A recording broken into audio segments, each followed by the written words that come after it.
प्रत्युष भाई। दोस्तों, सबसे महत्वपूर्ण बात आज की इस प्रेस कॉन्फ्रेंस में ये है कि अभी तक तो हम लोग देखा करते थे कि किसी आरोप में, किसी घोटाले में, किसी बड़े स्कैंडल में व्यक्ति फंसा करते थे, व्यक्तियों का समूह फंसा करता था। लेकिन आज दिल्ली में एक नया इतिहास बना है, जहां शराब घोटाले में दिल्ली की जनता की, झुग्गी झोपड़ी में रहने वालों की, अनऑथराइज कॉलोनियों में रहने वालों की, रेहड़ी पटरी जैसे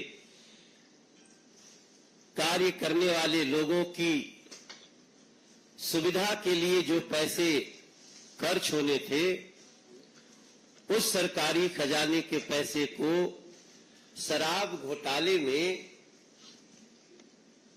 एक बड़ा लूट करने के लिए सीधे राजनीतिक पार्टी ही आरोपित हो गई है। सीधे सीधे आम आदमी पार्टी वही जांच एजेंसी के रिपोर्ट के चार्जशीट में 38 नंबर पे आम आदमी पार्टी, एक राजनीतिक पार्टी, वही आरोपित हुई है, वही चार्जशीट में इस आरोप के साथ आई है कि इस लूट की बेनिफिशियरी ये पार्टी है और उस पार्टी का नाम आम आदमी पार्टी। अरविंद केजरीवाल जी, उनके खिलाफ जितने साक्ष्य थे, जांच चल रही थी, जिसके तहत वो गिरफ्तार भी हैं। उस अरविंद केजरीवाल ने, जिन्होंने बार बार जीवन में कहा है कि हमारे ऊपर अगर कोई छोटा सा आरोप भी लगा तो हम इस्तीफा दे देंगे। जब केस चल रहा था, जांच एजेंसियां काम कर रही थी, जगह जगह से साक्ष्य आ रहे थे, गवाह अपनी बात कर रहे थे, तब तो खैर उन्होंने नहीं दिया इस्तीफा। लेकिन आज जब वो स्वयं ईडी की चार्जशीट में दिल्ली के शराब घोटाले में 37 नंबर के आरोपी बन गए हैं, अब दिल्ली इस आशा से देख रही है कि शायद उनकी नैतिकता जागे और वो इस्तीफा दें। लेकिन जिस राजनीतिक पार्टी को ही आरोपित कर दिया गया हो किसी ऐसे शराब घोटाले में, वो पार्टी क्या करे? नैतिकता उस पार्टी के लिए आज क्या बनती है?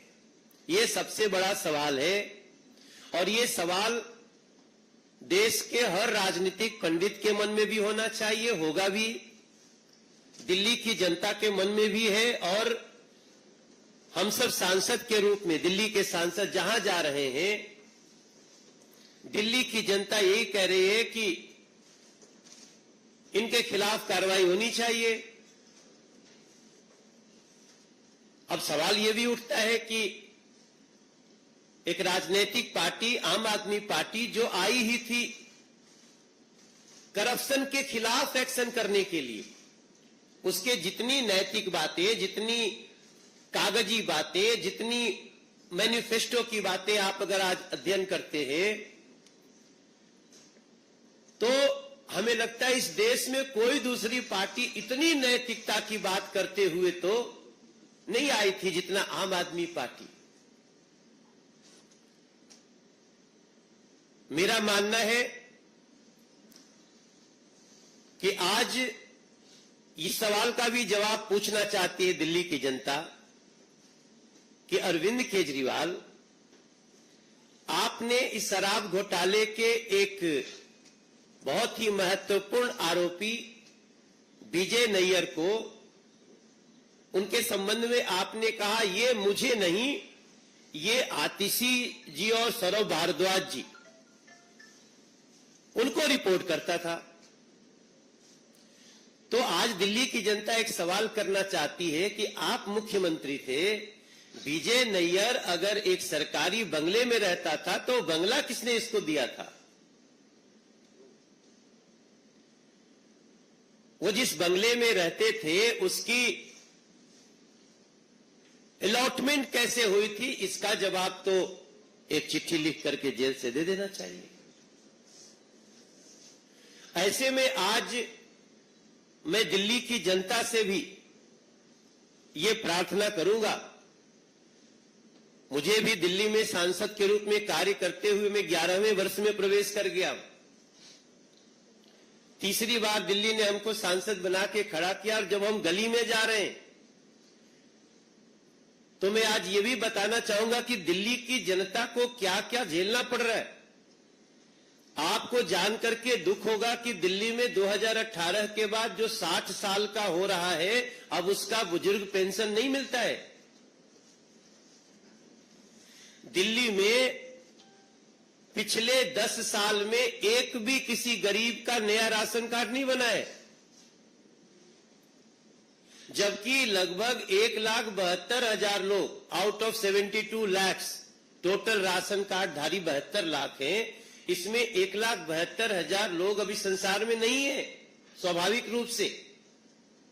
उसके बाद भी एक गरीब का राशन कार्ड नहीं बना।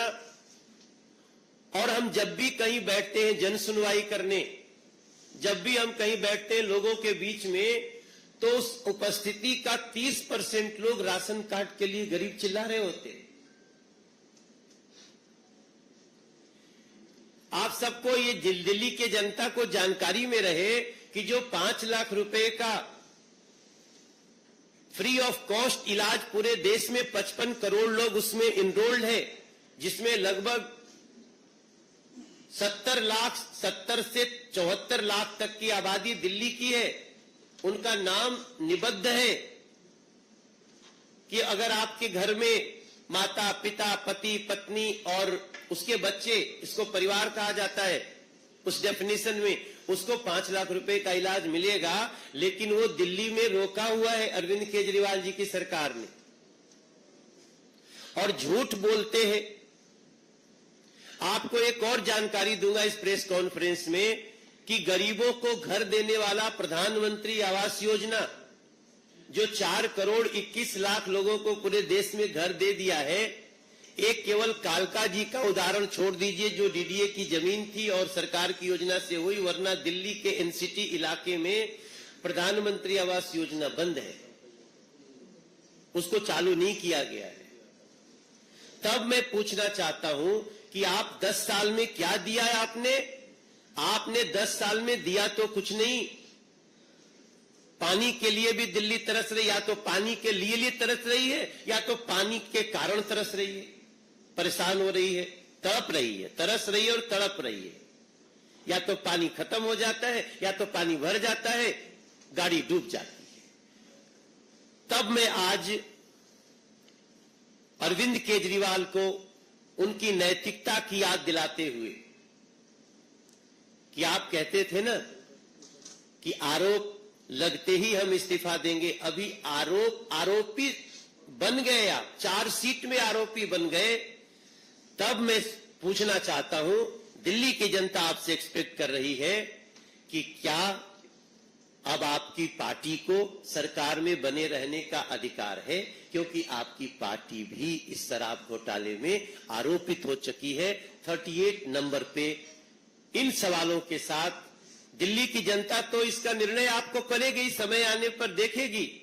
लेकिन इस समय अगर अरविंद केजरीवाल जी चिट्ठी से भी सरकार चला रहे हैं, अगर अरविंद केजरीवाल जी अपने घर में भी किसी को चिट्ठी लिखते हैं, तो कृपया लिख करके बताइए कि इन परिस्थिति में दिल्ली की जनता नैतिकता के रूप में आपसे क्या अपेक्षा करे। ये भारतीय जनता पार्टी चाहती है।